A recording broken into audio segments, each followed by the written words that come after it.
Okay. Oh yeah. All right. So I am live right now. Um, so yeah, I'm excited to do this. Something was on my heart to kind of make this video today, and I'm making this video. And I know it's a live stream, but I kind of didn't have uh, the want to actually go out and make a video and edit it even and post it. So today I just decided to just do a live stream because I haven't done one in like 5 months or something crazy, and so now I'm doing it, and I'm doing it because I recently embarked on a really big discovery in my reading of First Kings, and this can get a little boring. I might make an actual video of it if you want that, more professional, better editing, better lighting, camera stuff. But I really just want to make this live stream right now. So basically, um, I like to see historical records and stuff, like historical things like kings and queens of Egypt within the Bible. And I just like that kind of history stuff because it's just so cool. So I came across in First Kings, it talked about this guy. His name was King Shishak, or I'm probably saying it wrong, but I'm going to be confident in that I'm saying it right.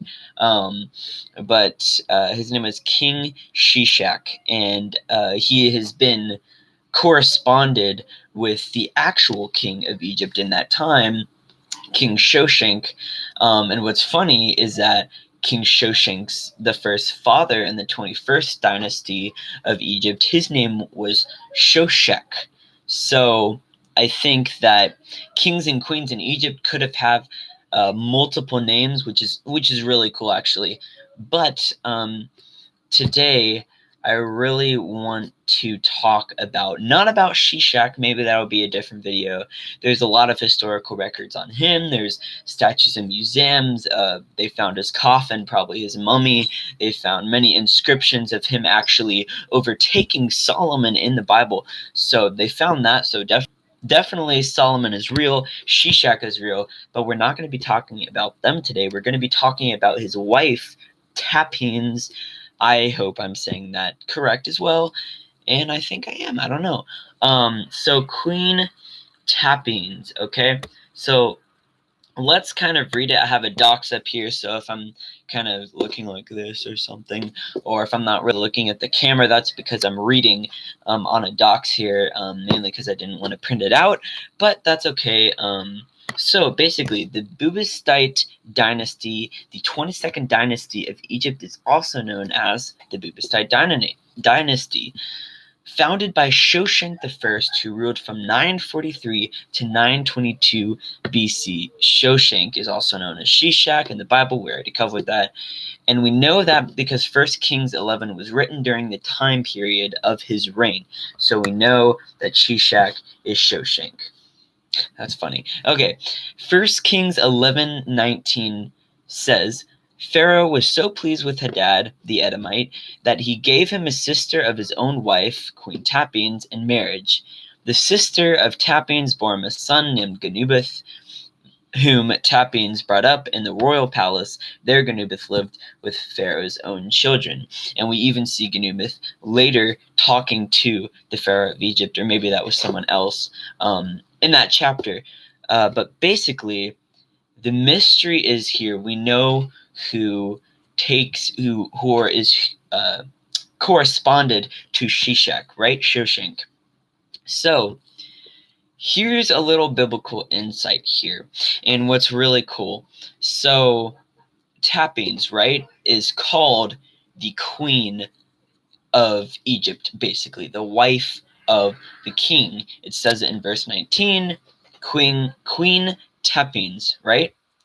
So wife of the king. I think that's probably the clearest thing you could get out of this whole lesson, okay? So Tahpenes was supposedly known as the wife of the king, as it so clearly says in this verse. Yet let's get a little deeper, okay? When you only look at Tahpenes being king's wife, then it can get confusing because everything starts to not make sense at all. Okay, she has like a bunch of sisters. Some of them don't have sons. Some of them don't even have children. Some of them aren't even really close to even the name of Tahpenes or stuff like that. So it can get a little confusing. So we need to go into the Hebrew wording behind the text. So this is why analysis of the Bible, of the Old Testament and New Testament, are so important, because you get a better insight of what it's really talking about. And I have a teacher, Mr. Steve Singleton. I'll probably put his channel and the link in the description. His name is just Steve Singleton. You could probably look that up on YouTube. He does deeper study. But what's so cool is that he's teaching me Greek right now, and it's really helpful, actually. He just gave me the Englishman's Concordance, and I love it so much. I've kind of used it only once or twice, but I'm really planning on going deeper into that. But this is Hebrew, it's not Greek. So the Hebrew meaning, I'm getting into that this year, actually, but let's get back to the lesson. So we then need to go into the Hebrew wording behind the text. The word for queen in this verse is different from the other words that mean queen throughout the Bible. And actually, I learned something very much new today. I learned something really cool.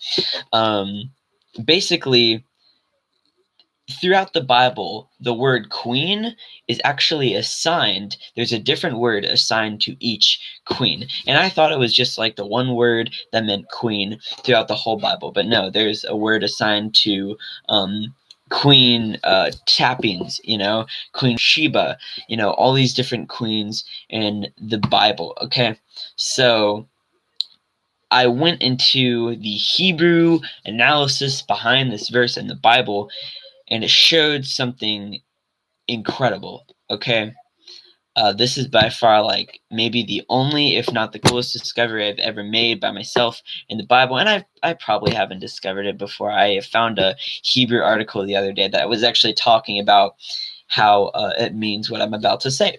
So the Hebrew word is used, hagebira. I did not say that right.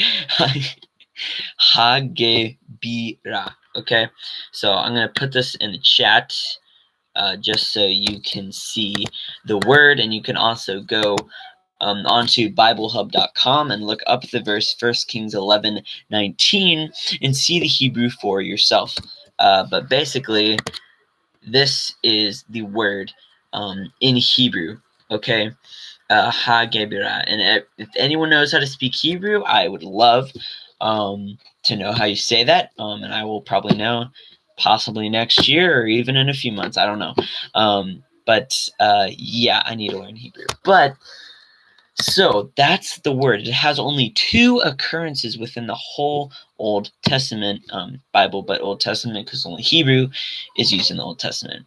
And in 2 Kings 10:13, instead of which is the other place it's used in the Bible, instead of saying queen, it says queen mother.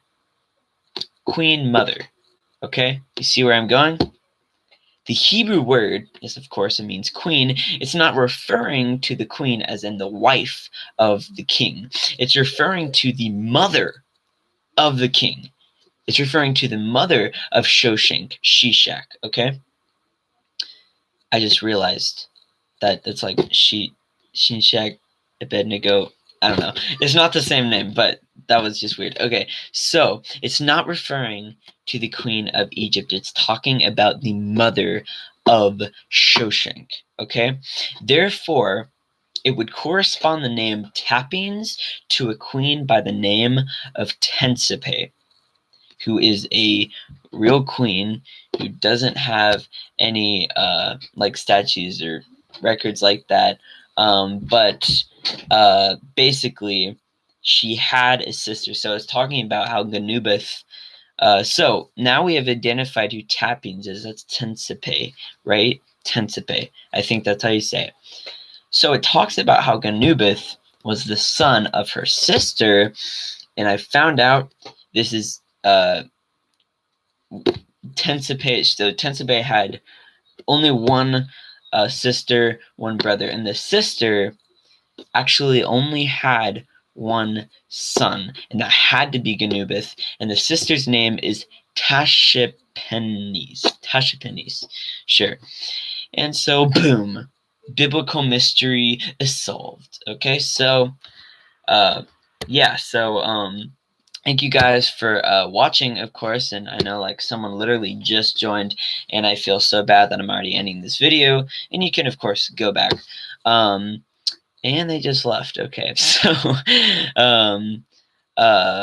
but anyways, yeah, I'm kind of happy that I kind of tried to figure it out at least, and so, yeah, so if anyone sees this, thank you for watching, and thank you for the person who just left as well.